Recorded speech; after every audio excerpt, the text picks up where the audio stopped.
I've got Wes. Wes will walk me back, it'll be fine, Keeley Bunker assured her friend. Little did she know, this trust would lead to a tragic betrayal. Keeley Bunker was a vibrant 20-year-old woman from Tamworth, Staffordshire. Known for her warm smile and kind spirit, Keeley had her whole life ahead of her. She had recently celebrated a milestone, her 20th birthday, and was filled with hope and excitement for the future. Just days after her birthday celebration, Keeley was preparing for a job interview that could be the first step toward her dream of becoming a teaching assistant.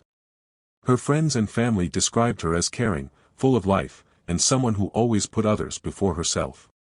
On the night of September 18, 2019, Keeley joined her best friend, Monique Riggin, for a night out in Birmingham. They attended a concert by the rapper H, an event Keeley had been looking forward to for weeks.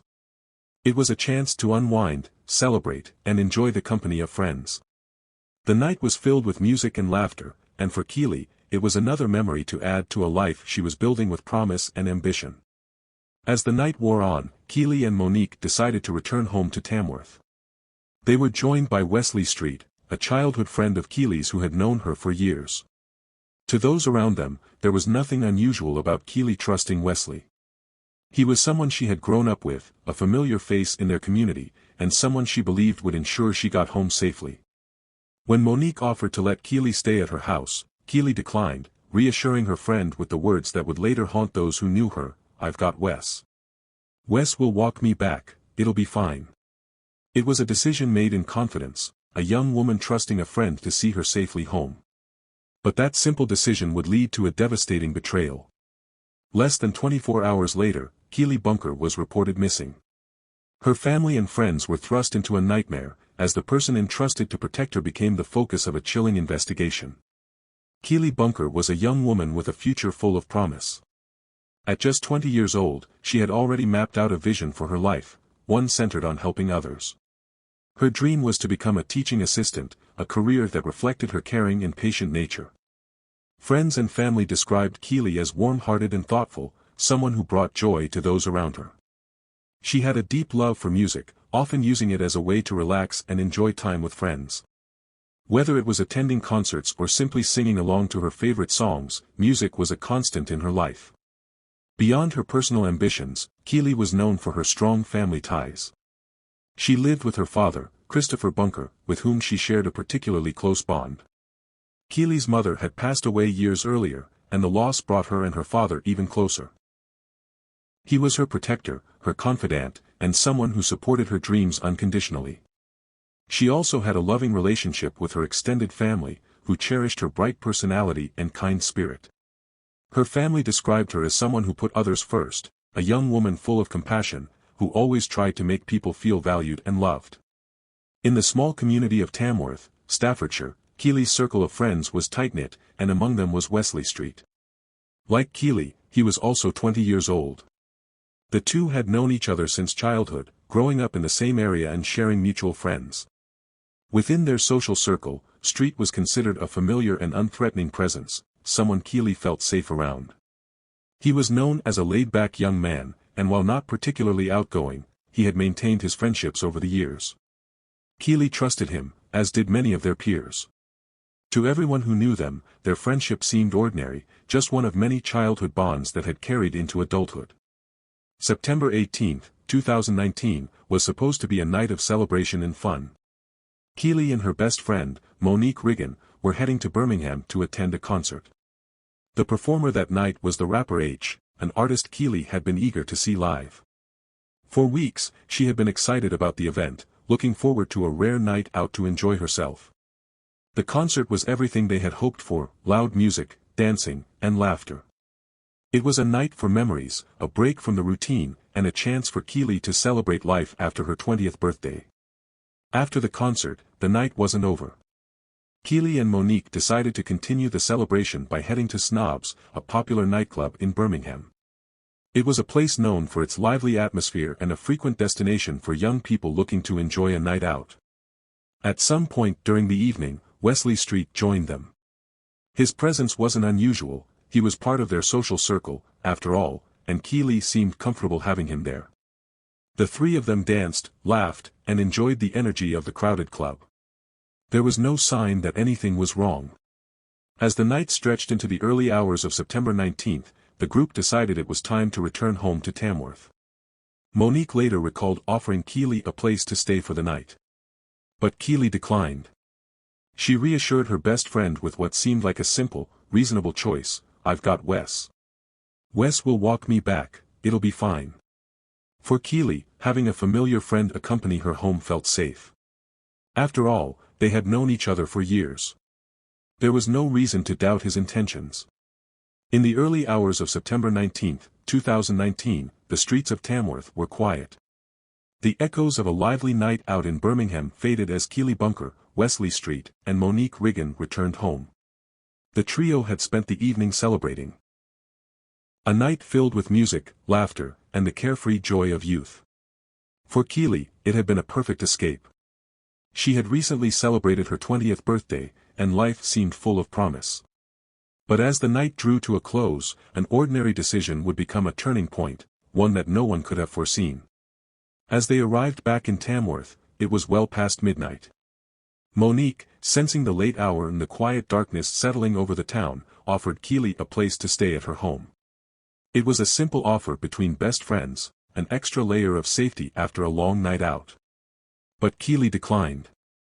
She reassured Monique with a calm certainty that, in hindsight, would haunt those closest to her. "I've got Wes. Wes will walk me back, it'll be fine." Her words were casual, filled with the trust of someone who believed they were in safe company.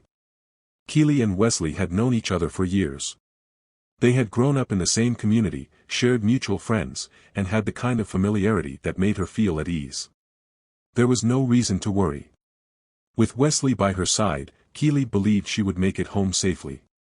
So, as Monique watched them walk away, there was no hint of the horror that would soon unfold. The path they took that night was one Keeley knew well. It was a short walk, one that should have ended with her safely in the warmth of her home. But somewhere along that route, something went terribly wrong. The darkness of those early morning hours concealed a terrible betrayal. Later that day, worry began to spread through Keeley's family and friends. When she failed to arrive home or respond to messages, alarm bells rang. Keeley wasn't the type to disappear without a word. Her father, Christopher Bunker, grew increasingly anxious. For Keeley, family was everything. She would never simply vanish without letting someone know where she was. As the hours ticked by, that worry turned into dread. When Keeley Bunker failed to return home on the morning of September 19, 2019, concern quickly turned into alarm. For those who knew her, her silence was deeply unsettling. Keeley was responsible and thoughtful, she wouldn't simply vanish without a word. As hours passed with no sign of her, her family grew increasingly desperate for answers. By midday, her father, Christopher Bunker, reported her missing, prompting an immediate response from Staffordshire police. The search began quickly. Family members, friends, and members of the local community joined police officers in combing through the areas where Keeley was last seen. Keeley's uncle, Jason Brown, was among those searching tirelessly, retracing her likely path home.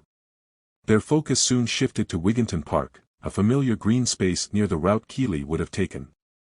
It was there, hidden beneath a pile of branches in a shallow brook, that Jason made the devastating discovery: Keeley's lifeless body.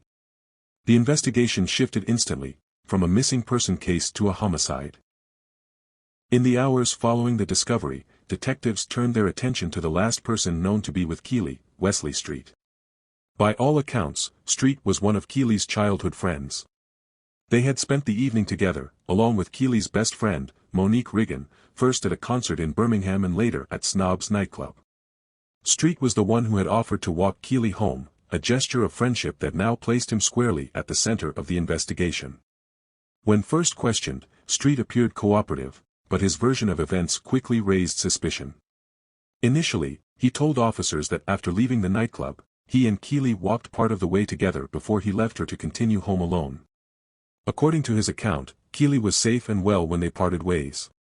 It was a simple and straightforward explanation, but as investigators dug deeper, cracks began to appear. Police began reviewing CCTV footage from Tamworth and examining data from Streete's mobile phone. What they found told a different story. Surveillance cameras failed to support his timeline, and crucially, GPS data from his phone placed him in Wigginton Park during the hours Keeley was last seen alive. This evidence directly contradicted his claim that he had left her to walk home alone. When confronted with these discrepancies, Streete's story changed, again and again. In subsequent interviews, Streete altered his account multiple times. He admitted that he had been with Keeley longer than he initially claimed but insisted he had no knowledge of how she came to harm. With each new version, his credibility weakened. Investigators grew increasingly certain that Wesley Streete knew far more than he was willing to admit. A critical turning point came when forensic examination revealed evidence linking Streete to Keeley's body. As the pressure mounted, Streete eventually conceded that he had been with Keeley in Wigginton Park at the time of her death. Yet, even with this admission, he continued to deny any responsibility. His shifting narratives only deepened the mystery, raising a haunting question: what really happened in those final moments? For detectives, the evidence was beginning to paint a chilling picture. Keeley Bunker had trusted Wesley Streete to walk her home, a decision rooted in years of friendship. But somewhere along that route, trust was broken in the most violent and irreversible way. The investigation was no longer just about finding out where Keeley had gone, it was about uncovering the truth Streete seemed desperate to hide. The trial of Wesley Streete began in 2020 at Stafford Crown Court, drawing intense public attention. For Keeley Bunker's family, it was an opportunity to seek justice for the daughter, niece, and friend they had lost in such a devastating and senseless way. For the prosecution, the case was clear: Wesley Streete had betrayed the trust of someone who considered him a friend. They argued that on the night of September 19, 2019, Streete raped and murdered Keeley before attempting to hide her body and mislead both the police and those closest to her. Throughout the trial, the prosecution methodically laid out the evidence, painting a picture of a young woman who had trusted a childhood friend to walk her home, a trust that would ultimately cost her life. They highlighted the series of lies Streete told in the hours and days after Keeley's disappearance. At first, Streete claimed he had left Keeley to walk home alone, but the prosecution exposed how this account changed repeatedly as the evidence mounted against him. One of the most damning pieces of evidence came from the digital trail left behind. GPS data from Streete's phone placed him in Wigginton Park, precisely where Keeley's body was discovered. The prosecution argued that after sexually assaulting and killing Keeley, Streete had deliberately concealed her body beneath branches in an attempt to avoid detection. This act of concealment, they said, was not the action of someone involved in an accident, but the cold, calculated behavior of a man trying to cover up a horrific crime. The forensic evidence further undermined Streete's credibility. Medical examinations revealed that Keeley had been subjected to sexual violence before her death. The prosecution suggested that Streete, emboldened by the isolation of the park and Keeley's trust in him, had taken advantage of the situation. When Keeley resisted or became frightened, they argued, and Streete escalated his actions, leading to her death. In the face of overwhelming evidence, Streete's defense focused on a different narrative. His legal team argued that Keeley's death had been a tragic accident. According to Streete, the two had engaged in consensual sex in Wigginton Park, during which Keeley unexpectedly died. He claimed that panic led him to hide her body and lie to the authorities. His lawyers emphasized that Streete had no prior history of violence against Keeley and insisted that what happened was not intentional but an unfortunate mishap. Yet, Streete's version of events failed to hold up under scrutiny. The prosecution countered that Keeley's injuries were consistent with non-consensual violence, not a consensual encounter gone wrong. Moreover, the deliberate effort to hide her body suggested an awareness of guilt rather than the actions of a frightened, confused young man. The jury heard how Streete had not only tried to mislead the police but had also repeatedly changed his story as the investigation progressed, each new account tailored to fit the evidence that emerged. Further damaging to Streete's defense was the revelation of other victims. During the trial, it was revealed that 3 other women had come forward with allegations of sexual assault against him. These women described a pattern of predatory behavior, each account eerily similar in its details. The prosecution argued that Keeley's death was not an isolated incident but the culmination of a disturbing pattern of violence and deception. The jury listened to weeks of harrowing testimony, each detail reinforcing the prosecution's claim that Wesley Streete had betrayed Keeley in the most unimaginable way. After careful deliberation, the verdict was delivered. Wesley Streete was found guilty of the rape and murder of Keeley Bunker. In addition, he was convicted of sexually assaulting 3 other women. The verdict was a powerful rejection of Streete's claims of innocence and an acknowledgement of the pain he had caused not only to Keeley's family but also to the other victims who bravely came forward. At sentencing, the judge did not mince words. He condemned Streete's actions as a profound betrayal of trust and an example of predatory behavior. Describing the crime as brutal and callous, the judge emphasized the devastating impact of Keeley's death on her family and the wider community. In light of the severity of his crimes, Streete was sentenced to life imprisonment with a minimum term of 29 years. This meant that Streete would not be eligible for parole until he had served nearly 3 decades behind bars, a measure the court deemed necessary to protect the public and deliver justice for Keeley and the other victims. For Keeley's loved ones, the verdict and sentencing offered some measure of closure, but no legal outcome could undo the profound loss they had suffered. Keeley Bunker was a bright, caring young woman with her whole life ahead of her. She had dreams of becoming a teaching assistant, of building a future, and of sharing life's milestones with the people she loved. That future was stolen from her by someone she thought she could trust. In the aftermath of the trial, Keeley's family spoke openly about their heartbreak and the enduring pain of losing her. They described Keeley as a vibrant, loving soul, a daughter, niece, and friend who had brought joy to everyone who knew her. While Wesley Streete's conviction ensured he would face the consequences of his actions, nothing could truly heal the void left by Keeley's absence. The case of Keeley Bunker serves as a chilling reminder of how quickly trust can be shattered and how even the people we believe to be friends can harbor dark and dangerous intentions. But through their grief, Keeley's family continues to fight to keep her memory alive, ensuring that her story will never be forgotten. The murder of Keeley Bunker is a haunting reminder of how fragile trust can be, and how devastating the consequences are when that trust is broken. What makes Keeley's story so deeply unsettling is the identity of her killer. This wasn't a stranger lurking in the shadows. It wasn't the kind of danger people are taught to fear when walking home at night. It was someone she had known since childhood, a friend she believed would protect her. Instead, he became the very threat she thought she was avoiding.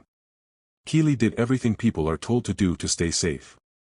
She didn't walk home alone. She relied on a trusted companion to guide her safely through the early hours of the morning. And yet, despite these precautions, her life was still stolen. The fact that her final words to her best friend were meant to reassure, "I've got Wes. Wes will walk me back, it'll be fine," only deepens the tragedy. It raises difficult and uncomfortable questions. If we can't trust the people closest to us, who can we trust at all? For the people of Tamworth, Keeley's death sent shockwaves through the community. It shattered the illusion that violence is something that happens elsewhere, to strangers in distant places. Keeley wasn't just a news story, she was a daughter, a niece, and a friend. Her warmth and kindness touched many lives. The knowledge that someone within their own circle, a young man who grew up alongside Keeley, was capable of such violence left an undeniable scar on the town. Beyond the emotional toll, Keeley's murder also placed a spotlight on the role of law enforcement and the justice system. From the moment Keeley was reported missing, her family fought tirelessly to find her and to uncover the truth. The rapid response by Staffordshire police, combined with the relentless efforts of Keeley's loved ones, was critical in locating her body and ensuring that the investigation moved forward swiftly. The prosecution's handling of the case reflected a commitment to pursuing justice, not only for Keeley but for the other women who had suffered at Wesley Streete's hands. By presenting the accounts of 3 additional survivors, the Crown Prosecution Service painted a fuller picture of Streete's pattern of behavior. This broader perspective was essential in dismantling his claims of an accident and revealing the calculated, predatory nature of his crimes. The trial itself became a testament to the power of forensic evidence and digital technology in modern criminal investigations. GPS data from Streete's phone was a key factor in exposing his lies and placing him at the scene of the crime. Without this technological trail, his changing stories may have created enough doubt to obscure the truth. In a world where criminals often rely on secrecy and deception, these digital fingerprints can provide victims with a voice, and ensure that those responsible are held to account. While the life sentence handed down to Wesley Streete could never undo the pain he caused, it did provide a measure of justice. With a minimum term of 29 years, Streete will spend the bulk of his life behind bars, unable to harm anyone else. For Keeley's family, knowing that her killer is no longer free to walk the streets may bring some comfort, but it cannot replace the future she was meant to have. In the years since Keeley's death, her family has remained vocal about the need for greater awareness and stronger protections against sexual violence. They have turned their grief into advocacy, working to ensure that Keeley's story is not forgotten and that other young women are better protected. Their courage in the face of unimaginable loss serves as both a tribute to Keeley's memory and a powerful call for change. This case forces us to confront difficult truths about trust and the dangers that can exist within even the closest relationships. It reminds us that vigilance is not just about being aware of strangers, it's also about recognizing that those we think we know may not always have our best intentions at heart. Keeley's family has worked tirelessly to honor her memory, turning their pain into a powerful message about safety and justice. As we remember Keeley, we are left to ask, how do we protect those we love? And how do we hold those who betray that love accountable? What are your thoughts on Keeley Bunker's case? Share your reflections in the comments below.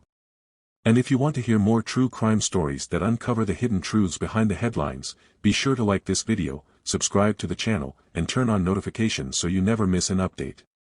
Thank you for watching, and we'll see you next time with another case that demands to be told.